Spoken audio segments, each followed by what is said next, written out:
Economic Crises. Published February 7, 2023. We face today our worst economic crisis in decades, with inflation at its highest since 1975.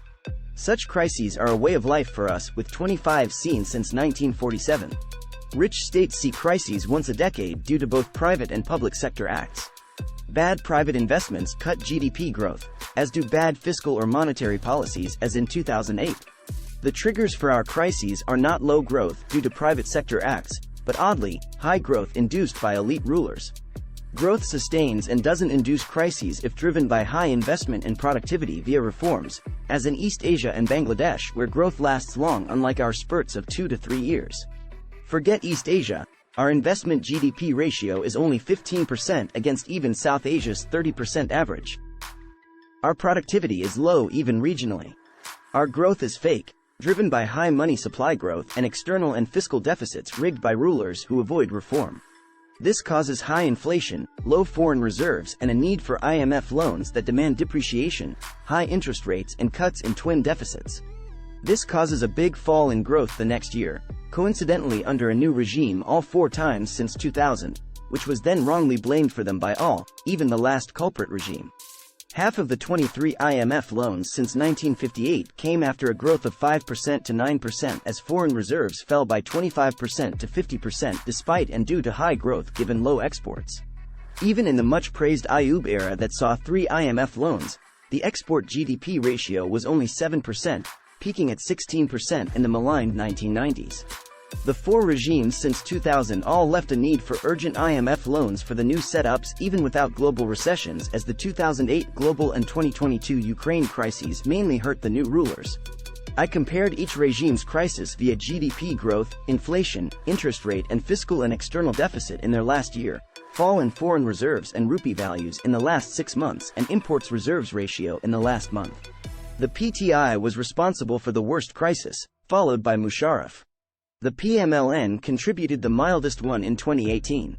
So the PTI inherited the mildest crisis from PMLN but gave back the worst one. The PMLN and PTI boast about their 6% growth in 2018 and 2022.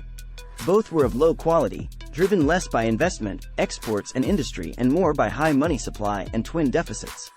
The PTI's growth was more low quality as its ratios of investment, exports, industry, tax revenues, and twin deficits to GDP, inflation rate, money supply growth, and fall in rupee value and foreign reserves were generally worse.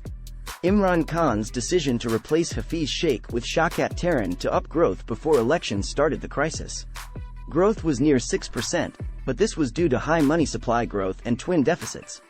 So official foreign reserves fell by nearly 50% between September 2021 and April 2022, and the rupee by 7%. State bank actions hurt too, with money supply growth of 16% and 17% in the 2 preceding years, the highest since 2000.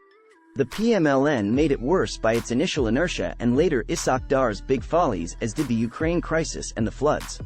These frequent crises stem from a low-end economy that can't compete globally in exports. Low-end producers evade taxes too. So low tax and exports revenues and large state defense expenses and other outlays result in big twin deficits. When states sink so deep in a crisis, IMF loans are the only rope with which they can crawl out.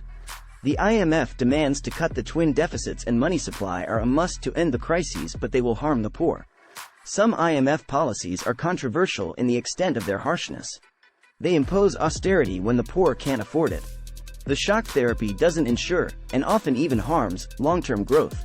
So, IMF's role as the only source of money and reform pressure via gatekeeping all money flows to poor states during crises is inept. A better system is possible.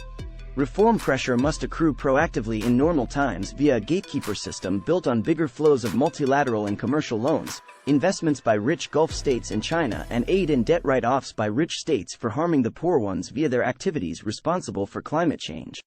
In return, the poor states' elites must have reforms to end the twin deficits and ensure durable, pro-poor progress. IMF money, without austerity terms, can then help poor states follow, like rich states do, counter cyclical growth policies and shield the poor in crises as before 1980. But sustainable growth in the poor states will need big changes in the global economy too, as rich states rip the poor ones in all global investment, aid, trade, labor, ecology, and technology flows. The writer is a political economist with a PhD from the University of California, Berkeley.